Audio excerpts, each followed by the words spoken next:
بسم اللہ الرحمن الرحیم۔ ناظرین، ایک دفعہ دوبارہ ہم آپ کے پاس حاضر ہیں۔ ڈاکٹر صاحب، ایک سوال ہے اور ایک بڑا اہم سوال ہے۔ جی جی بہت سارے حلقے یہ سوال کرتے ہیں کہ سیدنا امیر معاویہ رضی اللہ تعالیٰ عنہ کہ ان کی خطا اجتہادی تھی۔ جی ڈاکٹر صاحب، اصل میں ہمارے ہاں میجورٹی کا موقف تو اہل سنت والجماعت میں جو معروف موقف ہے وہ تو یہی ہے کہ حضرت امیر معاویہ رضی اللہ عنہ کی خطا اجتہادی تھی، ٹھیک ہے، یا حدیثوں میں بھی یہی بات بالکل واضح طور پہ آئی ہے، صحیح ہے، ان کی روایتوں میں ہمیں ملتی ہے، وہ ہم آگے آپ کو روایتیں بھی دکھائیں گے۔ لیکن چونکہ مرزا صاحب نے ایک بات سوچی ہوئی ہے کہ میں نے یہ ثابت کرنا ہے کہ وہ باغی ہیں، ٹھیک ہے، اور پھر باغی واجب القتل بھی ہوتا ہے، اور تو باغی کا اردو والا معنی لیتے ہیں، ہاں عربی والا نہیں اردو لیتے۔ والا معنی لیتے ہیں، حدیث عربی میں پڑھتے ہیں، ہاں حدیث عربی میں ہے اور معنی اردو میں لیتے ہیں۔ معنی اردو میں لیتے ہیں، وہ خیر ہم نے اس پہ تفصیلی جی ایپیسوڈ 3 کر دی ہیں۔ اچھا، مرزا صاحب نے اس کے بارے میں جو دلیل بیان کی ہے نا، وہ دلیل بڑی انٹرسٹنگ ہے۔ یہ ہمارے سامنے اب آپ دیکھتے ہیں، یہ مرزا صاحب کا کتابچہ کھلا ہوا ہے۔ جی جی تو یہ بات کہ حضرت امیر معاویہ رضی اللہ عنہ کی خطا اجتہادی تھی، اس کی دلیل بیان کر رہے ہیں۔ کہتے ہیں امام بدر الدین عینی حنفی متوفہ 855 ہجری رحمہ اللہ لکھتے ہیں، ٹھیک ہے، کہ حضرت امیر معاویہ اس پر راضی نہیں کہ ان کو برابر چھوڑ دیا جائے، چہ جائے کہ ان کو ایک اجر بھی ملے۔ پہلی بات تو یہ ہے کہ علامہ بدر الدین عینی فرماتے ہیں، جی، حدیث کوئی نہیں ہے، حالانکہ دعویٰ کرتے ہیں میں قرآن اور ہاں، حدیث۔ اوپر جو ہیڈر چل رہا ہے کتابچے کے اوپر وہ یہ ہے کہ صرف کا لفظ بھی ہے، صرف قرآن اور صحیح الاسناد احادیث کی روشنی میں، کنڈیشن لگائیے قرآن اور صحیح ہاں، الاسناد یعنی یہ احادیث۔ کتابچہ ہم نے مرتب کیا ہے صرف قرآن اور صحیح الاسناد احادیث کی روشنی میں۔ قرآن تو ہے ہی نہیں وہاں پہ، حدیثیں نقل کی ہیں، وہ بات ٹھیک ہے، اس میں بھی ضعیف روایتیں ہیں، پھر اس میں بھی بابوں کے اقوال، جہاں حدیث نہیں ملتی اپنے موقف کے حق میں وہاں بابے کا قول لے آتے ہیں، ٹھیک ہے۔ اب علامہ بدر الدین عینی متوفہ 855 ہجری، بھائی وہ دلیل ہے، وہ تو بابا ہے، اور وہ بابا بھی حدیث کے خلاف کھڑا ہے، اور وہ یعنی بابوں کے خود بہت سخت خلاف ہیں۔ نہیں یہ تو خود بابا پرستی کر رہے ہیں جی جی اپنے اس کتابچے میں، تو یہ حدیثیں چھوڑ کے، صحیحین کی حدیثیں چھوڑ کے بابوں کے اقوال پہ چلتے ہیں مرزا صاحب۔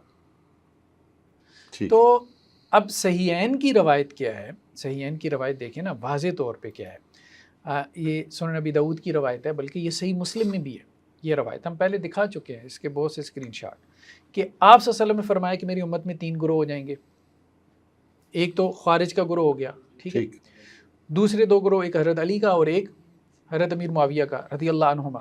تو آپ صلی اللہ علیہ وسلم فرمایا کہ وہ خارج کے گروہ سے وہ قتال کرے گا، خارج کے گروہ سے وہ گروہ قتال کرے گا ان تینوں میں سے جو حق کے زیادہ قریب ہوگا۔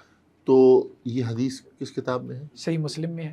اچھا، اور وہ حضرت علی نے قتال کیا تھا؟ حضرت علی نے قتال کیا تھا، اور الفاظ کے آپ صلی اللہ علیہ وسلم کے اولت طائفتین بالحق، دونوں گروہوں میں جو حق کے زیادہ قریب ہوگا، تو گویا دونوں گروہ حق پہ تھے، لیکن حق کے زیادہ قریب سیدنا علی تھے، سیدنا علی رضی اللہ عنہ تھے، ٹھیک ہے۔ یہ تو نہیں کہا کہ دوسرا باطل کے اوپر ہوگا، تو شیخ اس سے یہ ثابت نہیں ہوتا کہ دونوں حق پہ تھے؟ دونوں حق پر تھے، ہاں، یہ ہم کہتے ہیں صحیح کہ مسلم کی روایت کے حضرت مطابق علی رضی اللہ عنہ حق پر تھے۔ حق کا مطلب یہ ذرا آپ کہہ لیں کہ جی کمپیریٹیو ڈگری ہے، زیادہ حق پر تھے، حق کے زیادہ قریب تھے، زیادہ قریب تھے، تو اس لیے ہم کہتے ہیں کہ ان کی خطا اجتہادی خطا ہے۔ لیکن اب مرزا صاحب کے پاس جو ہے وہ کوئی دلیل تو ہے کوئی نہیں، حدیث ان کے خلاف جا رہی ہے۔ ایک تھوڑا سا کنفیوژن کریٹ ہو رہا ہے، اگر دونوں حق پر تھے اور ایک حق کے زیادہ قریب تھے، تو جو حق کے زیادہ قریب نہیں تھے تو وہ ان کی خطا کیسے ہو گئی پھر؟ خطا اجتہادی، تو خطا اجتہادی بھی تو حق پہ ہو سکتا ہے نا؟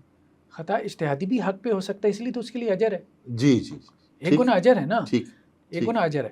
تو اب یہ کیا کہہ رہے ہیں کہ امام بدر الدین عینی یہ کہتے ہیں، ٹھیک ہے، کہ یہ بات کہ جی حضرت امیر معاویہ اس پہ راضی نہیں ہے کہ ان کو چھوڑ دیا جائے آخرت میں، اچھا، ان کو چھوڑ دیا جائے، اللہ تعالیٰ ان کو چھوڑ دیں، مطلب جہنم میں نہ ڈالے، وہ اس پہ راضی نہیں ہے، ہاں، اس پہ ان کو راضی ہو جانا چاہیے امیر معاویہ کو۔ جی، یہ کون کہہ رہا ہے؟ علامہ بدر الدین عینی، چہ جائے کہ ان کو ایک اجر بھی ملے۔ تو اصل میں بدر الدین عینی یہ موقف بیان کر رہے ہیں کہ حضرت امیر معاویہ کو آخرت میں چھوڑ دیا جائے، یعنی سزا نہ دی جائے، اچھا، لیکن یہ ہے کہ ان کو اجر ملے، یہ ٹھیک نہیں ہے. لیکن یہ ایک بابے کا قول ہے نا, یہ کیا ہے, ایک یہ تو بابوں کا مذاق ہاں اڑاتے ہیں. ایک بابے کا قول ہے. تو خود بابوں کا قول کیوں لا رہے ہاں ہیں؟ اچھا, اس بابے کے قول میں بھی درمیان میں بریکٹیں لگائی ہوئی ہیں. اچھا, بابے کا قول کیا ہے کہ چہ جائے کہ ان کو ایک اجر ملے, یعنی بدر الدین عینی نے یہ لکھا ہے رحمہ جی. اللہ کہ چہ جائے کہ حضرت امیر معاویہ کو ایک اجر ملے. درمیان میں بریکٹ میں کیا ہے, خلیفہ برحق سیدنا علی کے خلاف بغاوت پر. یعنی اپنی جو فکر یہ ہے بریکٹ وہ حدیثوں میں بھی ڈالنی ہے, اپنی فکر بریکٹیں لگا کے. وہ بابوں کے قول بھی نقل کرنے ہیں تو اس میں بھی اپنی فکر ڈال کے بابے کے قول کو بھی ایک ڈائریکشن دینی ہے, حالانکہ وہ بابا بھی ان کے ساتھ نہیں کھڑا ہوتا. پہلی بات تو یہ ہے کہ صحیح حدیث کے خلاف مقدمہ کھڑا کیا. انہوں نے کیا لکھا ہے خلیفہ برحق کے خلاف؟ انہوں نے یہ لکھا ہے نا, چہ جائے کہ ان کو ایک اجر ملے. ٹھیک ہے. حضرت امیر معاویہ اس پر راضی نہیں کہ ان کو برابر چھوڑ دیا جائے. ٹھیک ہے. اللہ تعالیٰ ان کو اس پہ راضی ہو جانا چاہیے کہ ان کو جی. چھوڑ دیا جائے. ٹھیک ہے. چہ جائے کہ ان کو ایک اجر ملے, یعنی حضرت امیر معاویہ کو اجر کی امید نہیں رکھنی چاہیے. اچھا. اس پہ راضی ہو جانا چاہیے کہ اللہ نے ان کو معاف کر دیا. ٹھیک ہے. اجر کی امید نہیں رکھنی چاہیے. یہ عینی حنفی نے کہا ہے. تو یہ درمیان میں بریکٹ میں کیا کہتے ہیں کہ خلیفہ برحق سیدنا علی کے خلاف بغاوت پر اجر ملے. اچھا, مطلب وہ اپنی جو انہوں نے ہر چیز میں ڈالنا ہے نا.